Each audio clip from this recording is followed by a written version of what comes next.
Hi, I'm Gable Collings and welcome to my YouTube channel. In today's video, I'll be answering questions from my followers on Instagram, Threads, Facebook, and a few other places. So this is going to be a little bit longer and more casual than my usual videos here on YouTube. Feel free to grab something to drink or something to snack on and come get to know me better. If you're new here, I'm Gable Collings and I'm a practical astrologer. Within Reach Astrology is the name of my business where I empower creatives and visionaries to live more intentionally and pursue their dreams using practical astrology. And you are about to learn so much more about astrology and my business, so let's dive in. What is your sign, or what is your big three? I'm a Sagittarius. I have Sagittarius rising and moon in Libra. And for those of you watching this who know a bit more about astrology, here's my whole birth chart because I know you're curious. And also because it brings me to my next question, which is, what's your favorite placement in your birth chart? I absolutely love this question. I don't remember exactly who asked me this. I think it was someone on Threads, but it is a great question to ask any astrologer. My favorite placement in my birth chart is my Venus-Mars conjunction in Scorpio. It has definitely caused me some problems in the past, and maybe in the future. But I also think that it gives me good taste, and I really resonate with Scorpio energy more than my Sagittarius placements or my Libra placements. How did you get started in astrology / what got you into astrology? So when I was little, my mom would read our horoscopes from the newspaper all the time. And when I was about 9 years old, she was reading the horoscopes like always and asked, how do they come up with the horoscopes? Like, what goes into deciding which information goes to which sign? And I was also curious, and I had access to the internet, so I did some digging, and I found out that it was much more complicated than I had thought, but it piqued my interest in astrology, and for a couple of years I was looking at astrology memes, reading horoscopes, just dabbling in it, learning a little bit here and there, and my mom is so supportive and amazing, and she encouraged me to pursue it further by getting a book and actually learning astrology. So that book was The Only Astrology Book You'll Ever Need by Joanna Martine Woolfolk. I think that's correct. I loved that book. I got birth charts for everyone in my family that I could, and I spent so much time studying astrology and applying what I had learned. I picked up a few other books as well. I remember I read one about traditional medical astrology, which was really interesting. And so I was just learning, and I knew as soon as I started reading The Only Astrology Book You'll Ever Need that I wanted to be an astrologer when I grew up. But after a few years of that, I lost interest in astrology because I had come to realize that it was pretty fatalistic, and I just didn't see how it was helpful to anyone. I decided that I couldn't pursue it as a career because I just didn't feel comfortable sharing information with people that told them how to live their lives and made them disregard their free will. So I gave up, and my mom did not. I don't know how, but she stumbled across Kevin Burke online and introduced me to his methods of astrology. And I was hesitant at first, but as soon as I got his book and started reading it, I was like, yeah, this guy gets it. Because he was saying the same thing that I had been saying, that astrology was often either vague or fatalistic, but he had developed his own methods of practical astrology, where instead of using astrology as a personality typing tool, so to tell you who you are, he was using it as a life coaching tool to help people reach their goals, whatever their goals were. And I was like, that's my jam. So I read more of his books and I started taking a few of his courses to learn his methods of practical astrology more deeply. How long have you been running this business? I started my business within Reach Astrology in March 2022, so it is officially 4 years now, and I am really proud of how far I've come in that time. How do you figure out your sign, etc.? This is a question from Haley, and I know a lot of you watching this will have this question too. So your sun sign is the easiest thing to calculate, and I'm going to show you a chart here of the dates for each sun sign. If you want to go deeper and calculate your moon sign, rising sign, and all your other placements, then I'm going to leave a link in the description to a website where you can generate your birth chart for free. That is the one that I most highly recommend that I've found online. But my best suggestion for figuring out your placements is to book a reading with an astrologer who will spell it all out for you. What is the difference between practical astrology and the astrology that most of us read/listen to? This is such a good question. I love this question because this is what my business is all about. So the astrology that most of you are reading or listening to most of the time is pop astrology. Pop astrology is what all the memes are about, what all those vague Instagram posts are about. So I'll give you some concrete examples. Pop astrology is saying that Mercury retrograde is coming and it's going to ruin your life just like it always does. Pop astrology is saying you're a Taurus, so you love to eat and you're probably stubborn.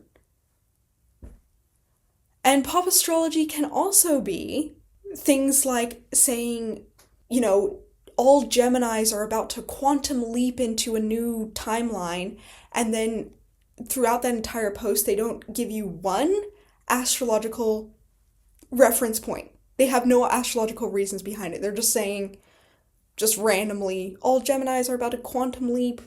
Who even knows what that means? Practical astrology is what I share, and it's not as popular because it's not clickbaity, it's not flashy, it's not cool, but it is practical and it could change your life. Practical astrology isn't about blaming the planets for anything. It's about working with them to maximize ease and success. It's about designing your life in alignment with the natural energetic cycles of the planets as they move through the sky and as they move through your birth chart. And in practical astrology, when we look at your birth chart, we're not telling you who you are. We are not defining your personality.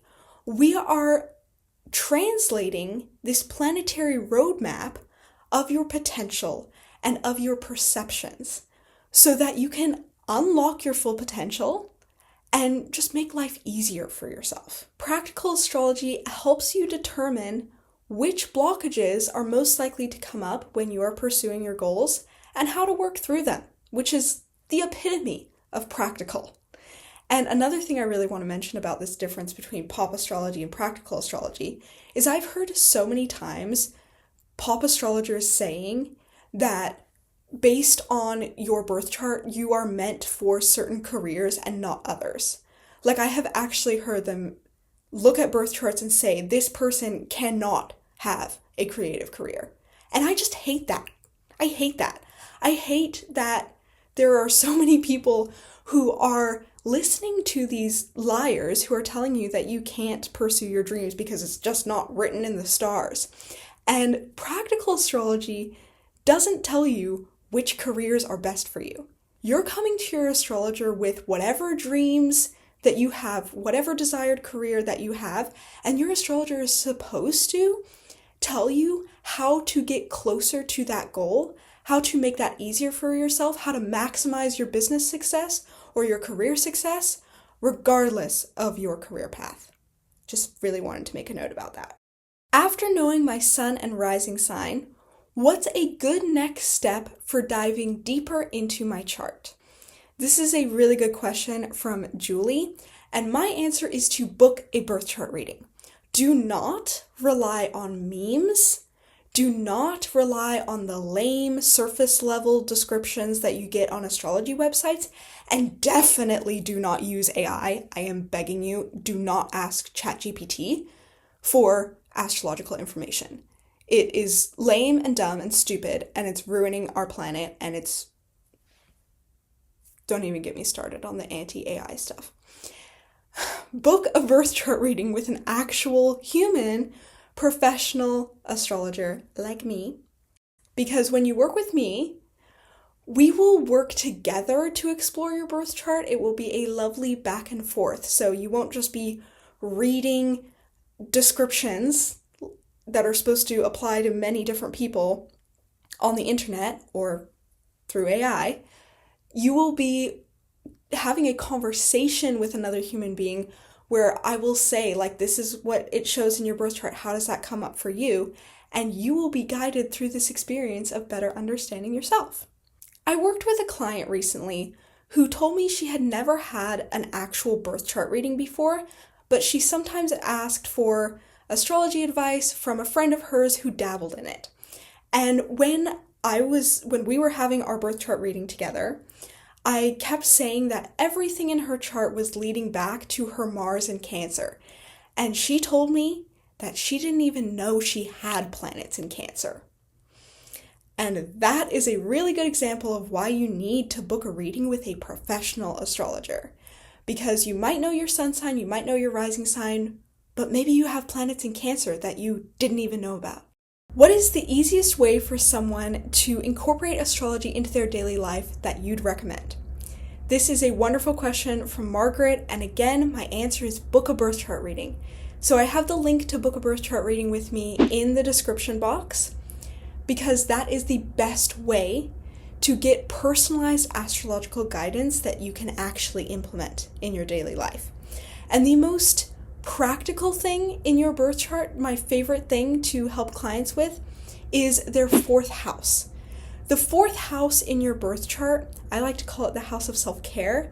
It represents the foundation of your life. Everyone needs to keep their fourth house in good working order all the time, but it's especially important if you are experiencing a lot of stress, if you're struggling with your mental health, if your life and your schedule is super chaotic right now, or if you're going through a transition phase in your life. In a birth chart reading with me, you will learn which of the 4 elements that your fourth house responds best to and how to design your self-care techniques around that element. You'll also learn more about how you naturally approach self-care and which other areas of your life are either supporting or draining or somehow influencing your ability to stay calm, collected, and grounded. It is really practical and it can really change your life. It is super important for everyone to learn. If a birth chart reading is not in your budget right now, you can also incorporate astrology into your daily life with global astrology. Global astrology is things like Mercury retrograde and the other planetary retrogrades, and the planets like Jupiter, Saturn, Mars, Neptune, etc. When the planets change signs or form aspects to each other in the sky. Now, global astrology is on a collective global level, so it won't be personalized and unique to you, but it is still practical and a good place to start. So I share astrological updates here on YouTube in my post tab. I think it's still called posts, might be called community, whichever one. YouTube likes to switch it up. I also share those posts on Instagram. So if that's your focus right now, you can start there. What are some ways to start integrating astrology into daily life or intentional living?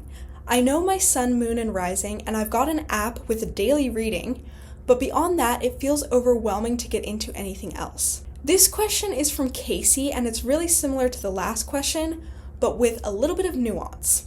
So again, I highly recommend getting a birth chart reading, and so that you can better understand yourself and start nourishing your fourth house. And just so you know, a birth chart reading can go so much deeper than that. We can also explore things like your work, your relationships, your creativity, and even how you take care of your health. I also highly recommend keeping up with the global astrological events, which I've heard from a lot of people feels very overwhelming. But at least the updates that I share, I always try and keep them practical, accessible, and easy to understand.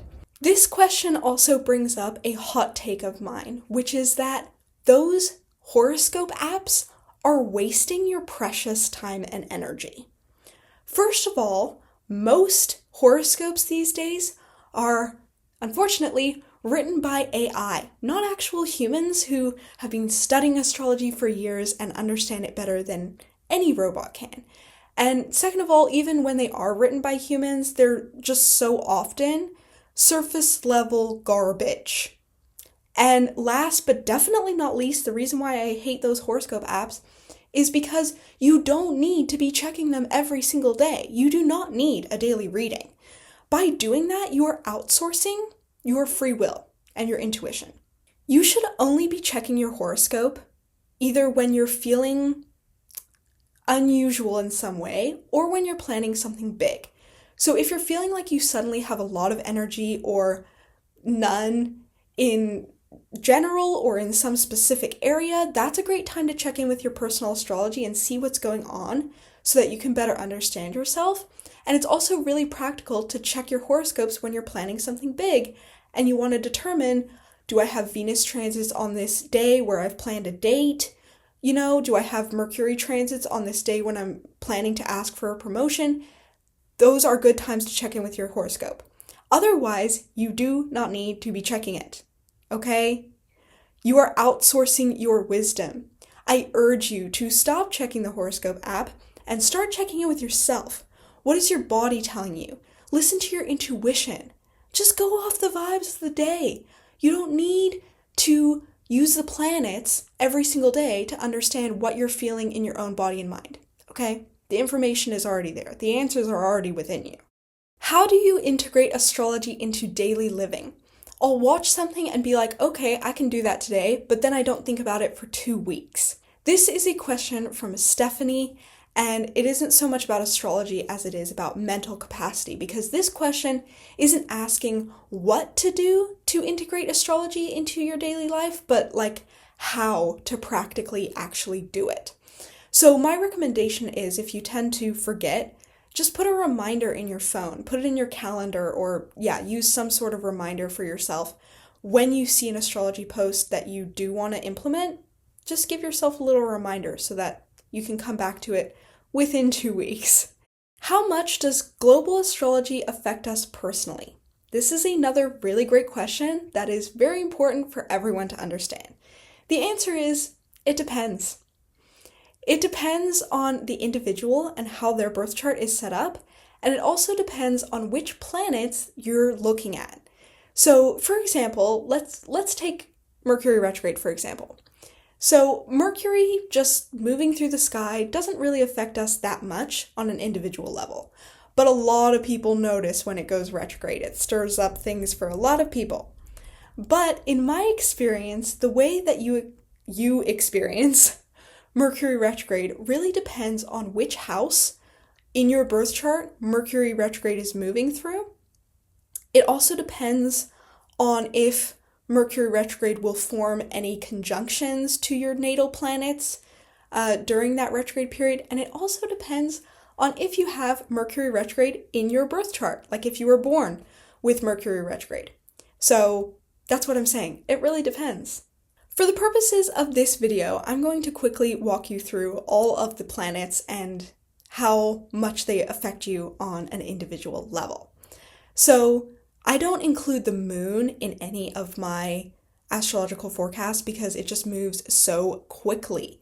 And yes, the new and full moons definitely affect us energetically.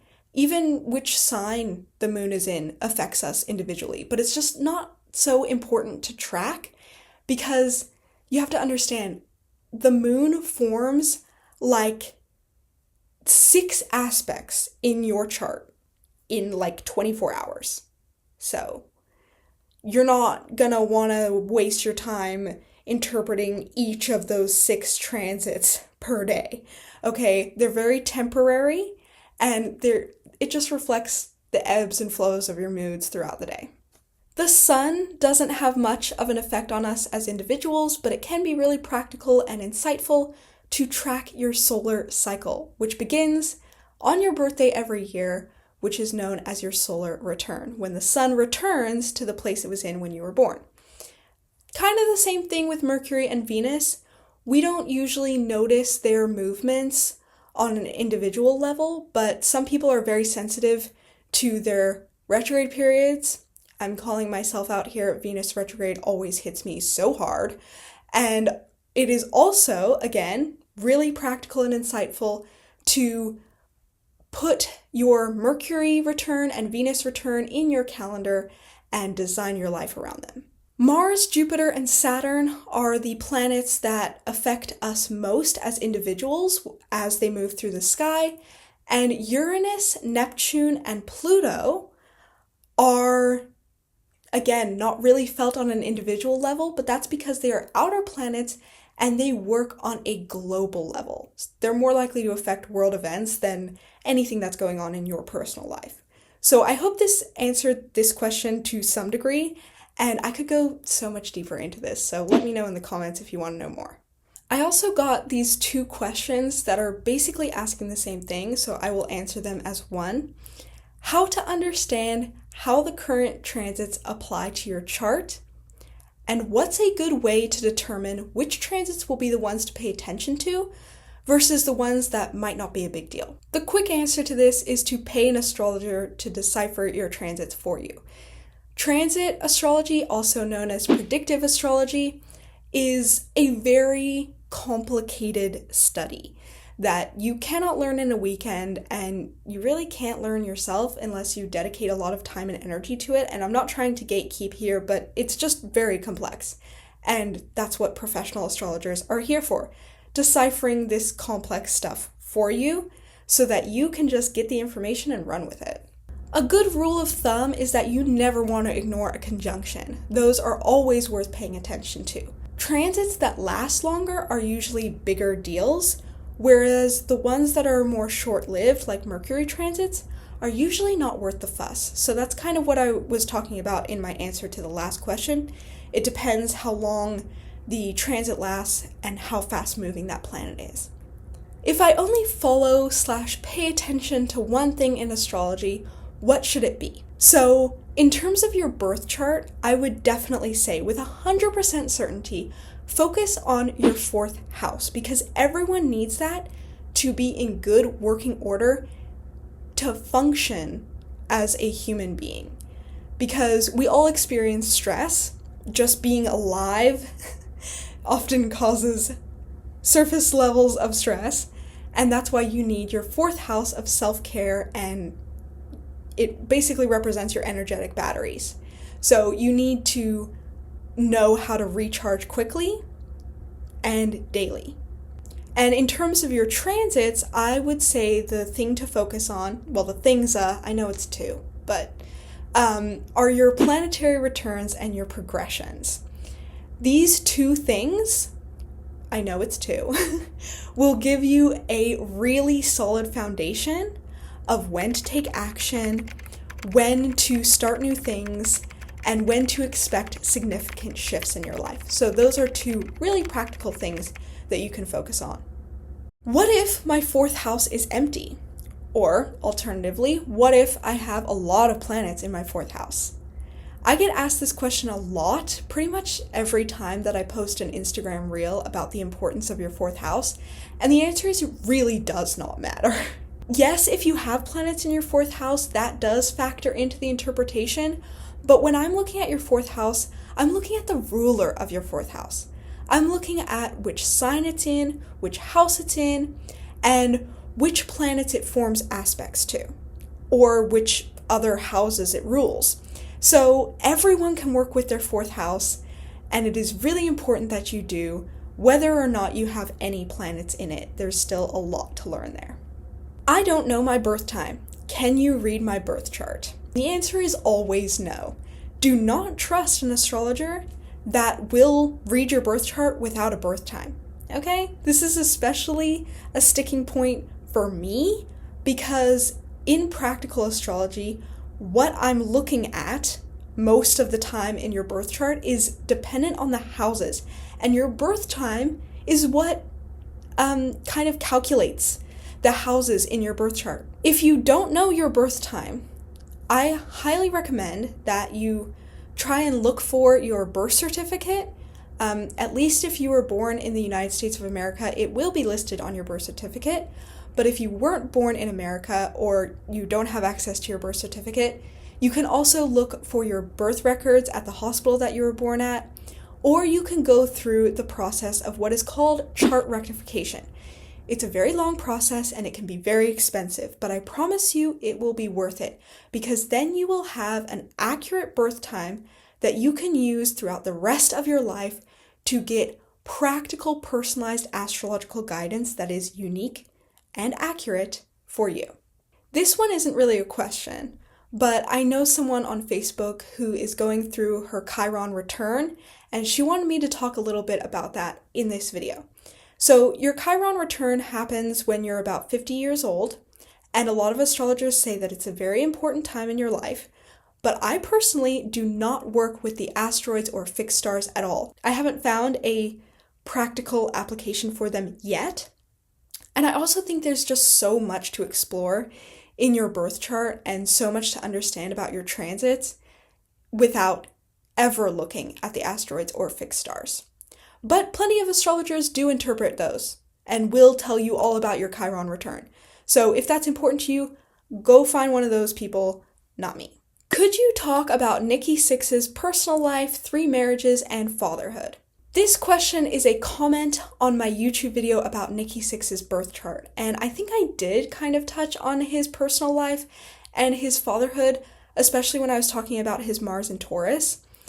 But the reason that I didn't go deeply into his relationships, the reason I focused on his career in that video, is because that's what's most interesting to me, like personally, but also from an astrological perspective, there's just a lot more going on there, and I thought that was really interesting to share. And the video wasn't just about his career. I also talked about his 1987 overdose and the astrology behind that. Also, I cannot talk about the astrological compatibility between him and his wife or any of his ex-wives or ex-girlfriends, because I'm not kidding you. Every woman that he has ever been with, there is no birth chart information for her. Like, there's no birth time at the very least. So I can't pull up their charts and check their compatibility. It's just not possible. But if you want to learn more about Nikki Sixx's career and his heroin overdose in 1987 from an astrological perspective, you can watch that video and you will find it fascinating. I'm going to link it right up here. Or is it up here? I can never remember. Here's another one that's not really a question. I've heard a lot of people talking about how everything that's going on right now with the Epstein files is an example of the Age of Aquarius. And I could probably make a whole video about this, but I just want to quickly touch on this. First of all, when people say the Age of Aquarius, they're usually talking about Pluto being in Aquarius, which it just entered Aquarius a couple of years ago. So yes, we are in the Age of Aquarius. But there's also such a misconception about Aquarius. So many people think it means that the truth will come to light, that people will be treated fairly. On the most basic level, that's not what Aquarius is about at all. It's a fixed air sign, which directly translates as restricted or limited communication or information. Restricted communication, limited information. So it's less about the truth coming to light and much, much more about limits on freedom of speech. And you can see this because while some of the Epstein files have been released, not all of them. And there is so much that is being hidden from us by the government, by law enforcement, and that is so much more on brand with the Age of Aquarius than any equality and truth talk that you're hearing. During the last Mercury retrograde period, I shared that I wanted to focus more on my offline hobbies, and this sparked some conversations.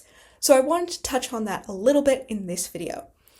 I think that many of us are being force-fed information all the freaking time. Even if you have notifications turned off, you go onto social media and you're just seeing so many stories, so many opinions from so many people who are telling you to buy this, to think this way, to do this, that this is their experience and this is normal and this is bad. I think we could all benefit from spending less time on screens and more time on our offline hobbies, where the focus is creating instead of consuming. What I'm trying to say is I'm grateful that you're here watching this video right now, but I'm talking more about the doom scrolling and the mindless consumption. And if you struggle with that, at the very least, try to limit your screen time during Mercury retrograde, because when Mercury is retrograde, that is your opportunity to rest your brain. Because Mercury is associated with the mind. And when it's retrograde, it invites you to turn your attention inwards. Instead of taking in all the external noise, tune back into your own intuition, your own thoughts, your creative potential.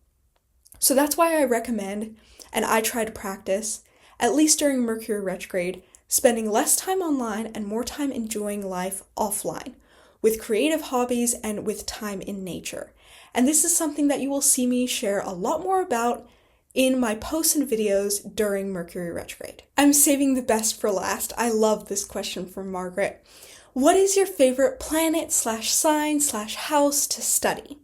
So my favorite planet to look at in a birth chart is Venus. It's also my favorite planet to work with in my own birth chart. I just feel a strong connection to that planet. And I know I am super biased, but my favorite sign is Sagittarius. I always get excited when someone books a birth chart reading with me and they have Sagittarius placements. I'm like, ooh, we have so much in common. My favorite house to study, as you've probably guessed at this point in the video, is the 4th house of self-care, because it is really practical and life-changing, and I love seeing my clients work with that house and create their own personalized anti-overwhelm strategies based on their charts. It's really amazing.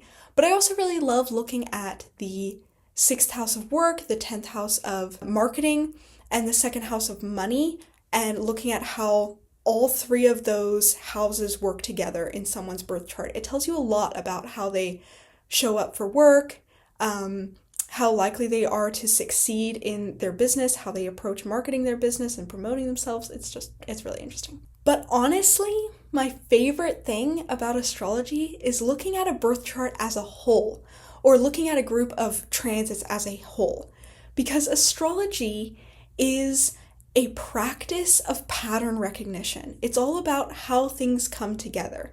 And that's my favorite part of it, is calculating all the information and then piecing it together into something that you can actually use and that can make you feel more empowered, aligned, confident, clear, and capable. I hope that from watching this video, you feel like you've gotten to know me better and you feel like you know more about astrology and how to use it in your daily life. If you want to book a birth chart reading with me or watch more of my videos, I have links for all that fun stuff in the description. And I hope that you will give this video a like, consider subscribing if you're liking the vibe, and I will see you back on my channel again soon.